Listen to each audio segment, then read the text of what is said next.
మోకాల నొప్పులకు ఎటువంటి సర్జరీ లేకుండా ఎపియాన్ పెయిన్ క్లినిక్ అందిస్తున్న అత్యాధునిక చికిత్స. రైట్. మరి సార్, కొంతమంది మార్నింగ్ లేచిన తర్వాత ఇప్పుడు వెయిట్ లాస్ అవుతామని చెప్పి వేడి నీళ్ళలో కూడా మళ్ళీ కొంచెం హనీ వేసుకుంటారు, లెమన్ వేసుకుంటారు. సో ఇలా తాగితే మంచిది అని చెప్పి చాలా యాడ్స్ కూడా మనం చూస్తూ ఉంటున్నాం. ఇది ఎంతవరకు నిజం? అండ్ ఓవరాల్ గా కూడా డే మొత్తంలో, అది సమ్మర్ కానివ్వండి, వింటర్ కానివ్వండి, ఎప్పుడైనా సరే, ఏ సీజన్ లో అయినా సరే, వేడి నీళ్ళు కంటిన్యూస్ గా తాగితే ఫ్యాట్ లాస్ అవుతుంది. కాబట్టి ఒక ఫ్లాస్క్ లోని వేడి నీళ్ళు పట్టుకొని వెళ్తూ ఉంటారు. సో అలా చేయొచ్చు అంటారా? ఇప్పుడు ఇది నిజము అబద్ధము అని చెప్పే ముందర మనం ఫస్ట్ ఆఫ్ ఆల్ నిజాన్ని అర్థం చేసుకోవాలండి. అంటే మోడర్న్ మెడిసిన్ అనేది ఎవిడెన్స్ బేస్డ్ మెడిసిన్ గురించి ఆలోచిస్తుంది ఎక్కువగా. అంటే దీని గురించి ఎన్ని అధ్యయనాలు జరిగాయి, ఇది అంత ప్రూవ్ అయింది, ఆ ప్రూఫ్ యొక్క క్వాలిటీ ఏంటి, ఒక ర్యాండమైజ్ కంట్రోల్ ట్రయల్ జరిగిందా, లేదా ఓన్లీ ఒక కేస్ కంట్రోల్ కొహార్ట్ జరిగిందా, ఇది అనెక్డోటల్ ఎవిడెన్సా, ఇది రకరకాల లెవెల్స్ ఆఫ్ సత్యం అనేది ఉంటాయి మోడర్న్ మెడిసిన్ ప్రకారం. మనం ట్రెడిషనల్ సిస్టమ్స్ చూసామని అనుకోండి, లెట్స్ సే ఆయుర్వేదం లాంటి సిస్టమ్ చూసామనుకోండి, దానికి వేరే కైండ్ ఆఫ్ బిలీఫ్ సిస్టమ్ ఉంటుంది. దీనికి నిజంగా ఏదైనా ఋషి చెప్పాడా, కన్సిస్టెంట్గా ఇదే విషయం అన్ని టెక్స్ట్ బుక్లు చెప్పుకుంటూ వచ్చారా, ఇలా వేరే కైండ్ ఆఫ్ సిస్టమ్ ఉంటుంది. సో అందరికీ సంబంధించిన ఒకే కామన్ సత్యం ఉండకపోవచ్చు.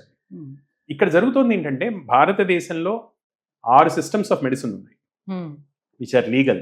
సో ఒక్కొక్కళ్ళు ఒక్కొక్కటి చెప్తుంటారు. అంటే వీళ్ళ ఒపీనియన్ అది, వాళ్ళ ఒపీనియన్ ఇది, వీళ్ళ ఒపీనియన్ ఇది, వీళ్ళ ఒపీనియన్ ఇది. దీంట్లో సత్యం ఏది అన్నది నిజంగా భగవంతుడికి తెలియాలి. అంటే దానికి ఒక సెపరేట్ ఇన్స్టిట్యూట్ పెట్టి నిజంగా రీసెర్చ్ చేసి వీటిలో నిజంగా సత్యం ఏది అని తేల్చాల్సినటువంటి పరిస్థితి నిజంగా ఉంది. సో ఎవరి పర్స్పెక్టివ్ మాట్లాడుతున్నామో అనేటువంటి క్లారిటీ మనకు ఉండాల్సి ఉంటుంది. దెన్ మీరు అడిగినటువంటి ప్రశ్న, వేడి నీళ్లు తాగటం వల్ల ఫ్యాట్ కరుగుతుందా అంటే, వేడి నీళ్లు తాగటం వలన మెటబాలిజం మైల్డ్గా స్టిమ్యులేట్ అవుతుంది. మైల్డ్గా మెటబాలిజం స్టిమ్యులేట్ అవటం వలన ఇప్పుడు మన ఫ్యాట్ అనేది ఉంది బాడీలో, ఫ్యాట్ అనేది మనం తింటున్న క్యాలరీస్ అన్ని, ఖర్చు పెడుతున్న క్యాలరీస్ అన్ని, ఈ రెండిటిలో ఏదైతే మిగులుతుందో, నేను 200 క్యాలరీస్ తిన్నాను, 180 క్యాలరీస్ ఖర్చు పెట్టాను, 20 క్యాలరీస్ మిగిలాయి. ఈ 20 క్యాలరీస్ బాడీ ఫ్యాట్లా మార్చుకుంటుంది. సో క్యాలరీ బ్యాలెన్స్ని బట్టి మనిషి ఫ్యాట్ అనేది వస్తుంది. వేడి నీళ్లు తాగటం వలన 2-3 విషయాలు జరుగుతాయి. ఒకటి, మైల్డ్గా బేసల్ మెటబాలిజం స్టిమ్యులేట్ అవుతుంది. సో బేసల్ మెటబాలిజం అంటే మన బాడీని మెయింటైన్ చేసుకోవడానికి యాజ్ ఇఫ్ బాడీలో ఒక అగ్ని అనేది మండుతూ ఉంటుంది అనమాట, బాడీ టెంపరేచర్ మెయింటైన్ చేయడానికి. సో ఈ బేసల్ మెటబాలిజం మెయింటైన్ చేయడానికి కొన్ని క్యాలరీస్ ఖర్చు అవుతుంది. సో కొద్దిపాటి ఖర్చు జరుగుతుంటుంది. మీరు ఎలా అయితే ఇంట్లో ఒక 5 వాట్ బల్బ్ వేసి ఉంచారు ఎప్పటికీ, దానివల్ల కొంచెం కరెంట్ కన్జంప్షన్ జరుగుతుంది. ఇది కూడా అలానే. బట్ డ్రమాటిక్గా అయిపోతుందా అంటే అవ్వదు. మన బేసల్ మెటబాలిజం ఒక 20% ఆఫ్ ఎనర్జీని కన్జ్యూమ్ చేసుకుంటుంది, 20 to 30% అనుకుంటుంది. దాంట్లో ఇది ఒక 5 to 10% పెంచుతుంది. సో ఒక 50 క్యాలరీస్ 100 క్యాలరీస్ వరకు బర్నింగ్ హెల్ప్ చేస్తుంది. రెండవది, అపార్ట్ ఫ్రమ్ దిస్, మోషన్ అనే ప్రక్రియని హెల్ప్ చేస్తుంది. ఇంటెస్టినల్ మూమెంట్ ఎప్పుడు కూడా హీట్ తోటి ఇంటెస్టినల్ మూమెంట్ అనేది పెరుగుతుంది. వేడి పదార్థం అనేది ఇంటెస్టినల్ మూమెంట్ ని పెంచుతుంది. దాని వలన మోషన్ అవ్వని వాళ్ళకి మోషన్ అవ్వటము, తద్వారా చాలా మందికి ఏంటంటే ఏదైనా వేడి తాగితే తప్ప మోషన్ అవ్వదు. అటువంటి వాళ్ళకి ఇది హెల్ప్ చేస్తుంది. తద్వారా డీటాక్స్ అనేది జరుగుతుంది. డీటాక్స్ అంటే చూడండి, మన డైలీ డీటాక్స్ ఏంటండి అసలు బాడీకి మెయిన్ డీటాక్స్ మెకానిజమ్స్, మోషన్కి వెళ్ళటము, యూరిన్ పాస్ చేయటము, స్వెట్ అనేది అవ్వటం. These are daily detoxes. మన బాడీ టాక్సిన్స్ ని మనం ఏదైతే తింటున్నామో, ఎక్కడ పడితే అక్కడ తింటున్నాము, చెత్తా చెదారాలన్నీ లిటరలీ లోపల వేసుకుంటున్నాము, ఇవి బయటికి ఎలా వెళ్తాయి? ఏదైనా మన లివర్ ప్రాసెస్ చేసి మోషన్ ద్వారా అన్న పడేస్తుంది, మన కిడ్నీ ప్రాసెస్ చేసి యూరిన్ ద్వారా అన్న పడేస్తుంది, మన స్కిన్ ప్రాసెస్ చేసి స్వెట్ ద్వారా అన్న బయటికి పడేస్తుంది. సో వీటిని స్టిమ్యులేట్ చేస్తుంది టు సమ్ డిగ్రీ. అంతవరకు డీటాక్స్ జరుగుతుంది. Detox yes sounds logical, weight loss very minor degree, కానీ not the major way. Only వేడి నీళ్ళు తాగేసేస్తే సన్నబడిపోతాం అనేది కొంచెం ఓవర్ ఎగ్జాజరేషన్ అయి ఉండొచ్చు. అంటే ఇప్పుడు పొద్దున్నే లేచి ఆ పరగడుపులో మీరు తేనె వేయటం వల్ల, సో షుగర్స్ ఉంటుంది కదా, ఆ పరగడుపున అట్లా షుగర్స్ తీసుకోవటం వల్ల ఎఫెక్ట్ ఏమి ఉండదు అంటారా?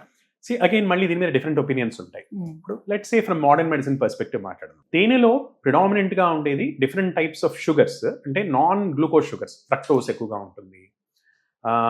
At the same time various antioxidants ఉంటాయి. బట్ ఏ తేనె గురించి మాట్లాడుతున్నాం మనము? ఒక తేనెటీగ గనక అడవిలో రకరకాల చెట్ల దగ్గరికి వెళ్ళి ఆ చెట్టులో ఉన్న సారాన్నంతా తీసుకొచ్చి అది తేనె తొట్టలో పెట్టుకుంటే అప్పుడు ఆ తేనె లోపల ఉండేటువంటి హనీలో యాంటాక్సిడెంట్స్ రిచ్గా ఉంటాయి. స్వచ్ఛమైన తేనె. బట్ మనం ర్యాండమ్ గా సూపర్ మార్కెట్లోకి వెళ్తాం, అవును. ఓ 200 రూపాయల్లో తేనె బాటిల్ ఉంటుంది, క్లియర్ గా ఉంటుంది, స్వచ్ఛంగా ఉంటుంది తేనె, చూస్తాం, తీసుకుంటాం, వాడతాం. అది ఎక్కడి నుంచి ప్రొడ్యూస్ అవుతోంది? ఇది కల్చర్డ్ హనీ. సో కల్చర్డ్ హనీలో బీనే డిఫరెంట్, దాని ఫ్లైట్ స్పాన్ డిఫరెంట్. దానికి చాలా చోట్ల బెల్లం గడ్డలు పెడతారు నాకడానికి. అవును. మంచి వాళ్ళు అయితే కనుక కొన్ని పూల మొక్కలు వేస్తారు. సో అది అంటే తీసుకొచ్చి ఈవెన్ దో ఆ తేనెలో కూడా షుగర్ మిక్స్ అవుతుంది, అది Glucose, తెలుస్తుంది మనకి. బెల్లం పెడితే ఆటోమేటికలీ అది గ్లూకోజ్ అవుతుంది కదా. ఉమ్, సో నార్మల్ గా హనీ బీస్ బెల్లాన్ని నాకవు, అవును. పూల నుంచి తీసుకుంటాయి. పూల నుంచి తీసుకుంటే వచ్చే హనీ యాంటాక్సిడెంట్స్ వేరు, అది మనం రెడీమేడ్ గా పెడితే వచ్చేటువంటి హనీ వేరు. ఇంట్లో ఇంకో ప్రక్రియ ఉంది. ఫర్ ఎగ్జాంపుల్ ఆయుర్వేదం లాంటి సైన్సెస్ ఉన్నాయనుకుందాం. ఆయుర్వేదం ప్రకారం తేనెని హీట్ చేస్తే అది విషం అంటుంది. ఓకే.